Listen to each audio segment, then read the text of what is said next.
Feels good. Let's see. Where's my phone? You know what? I don't need my phone because I have actually deleted all the social media apps from my phone as of yesterday. I'm not going to use it. I have my watch. I'm going to try to use that as much as I can. But what I want to do is to talk about social media and my experience with it and the way that I feel about social media as of right now. More about Instagram, TikTok rather than Facebook, because I haven't used Facebook for 1.5 years. And before you comment anything down below, you gotta hear me out on this one because I got a lot of thoughts that I want to share. I remember when I started my Instagram account, like way back when I was doing the bodybuilding thing, and the only thing that I posted was basically pictures of me in front of the mirror flexing.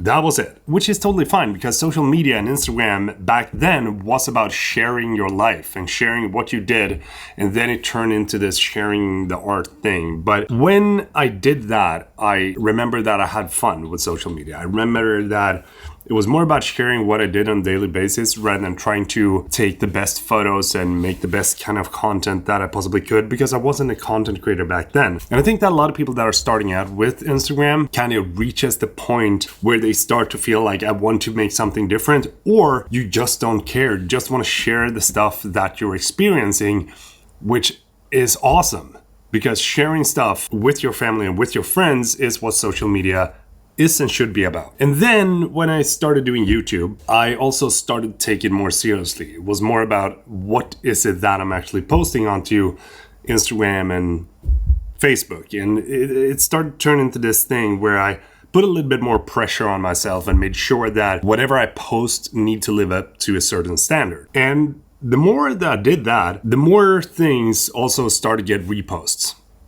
There were bigger pages that was reposting my stuff, which was totally fine because I thought it was cool because I didn't have that many followers on Instagram.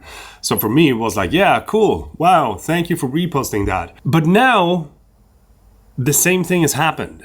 Like there's been a lot of big pages that has just taken my content and taken my reels and just reposted that without actually asking me the question if they can repost my stuff. And I think that the development here is kind of interesting because I reached out to some of these big pages and said, hey, I appreciate that you like my stuff, but I would like for you to take down my video because I didn't give you permission to actually use it and repost it for your benefit. And it was kind of funny because some of these pages actually said, wait, do you actually want us to delete this post from our 250,000 follower page? And I was like, yes, I do, because I did not give you permission to repost it. And you gotta understand me the right way here, because I totally get it.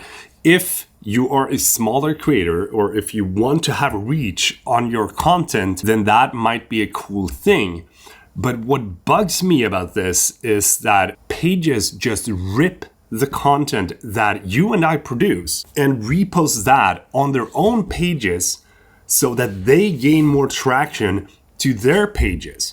I think that, especially now with Instagram, it's more like if you post something on your page and you have, say, 10,000 followers, then you might not get a big audience to watch that reel. But if a page takes that content and posts it onto their own page, which has, say, 500,000 followers, then that video might get a lot more reach on their page. But the conversion of followers back to your account is not really gonna be as high as you might think. On some occasions, it absolutely is. It totally depends on what kind of content it is that is reposted. For me personally, I think that it's kind of weird how on YouTube, for example, if someone were to rip my video and just upload that onto YouTube on their own channel, I would be getting a copyright infringement notice from YouTube. They would actually say that, hey, you know what? This page or this channel has reposted your video. Do you want to take it down? When it comes to Instagram and TikTok, it has become sort of a culture of bigger pages having sort of like the underlying permission to repost stuff just because you have posted it onto Instagram. And get me right with this. I have had a bunch of pages also reaching out to me saying, hey, can we repost your stuff? We love your work. This would be awesome on our page. And a lot of times I actually say yes, because they reach out and say, hey, this is all good. But the fun thing is that it's not only the big pages that are doing this, it's also the big brands, which is strange.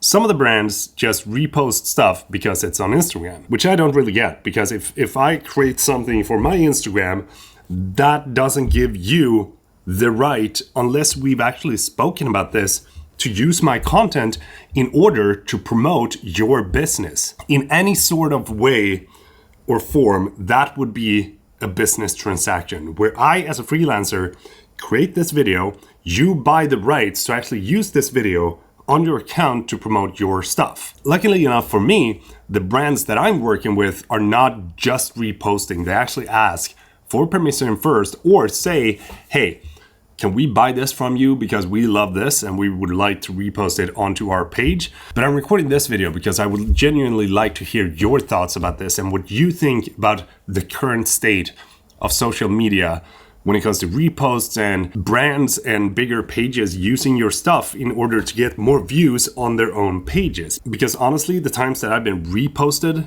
I haven't noticed any sort of like traction of followers coming into my account that I otherwise wouldn't have gotten. Drop a comment down below. This is an interesting topic. And don't forget to subscribe if you haven't.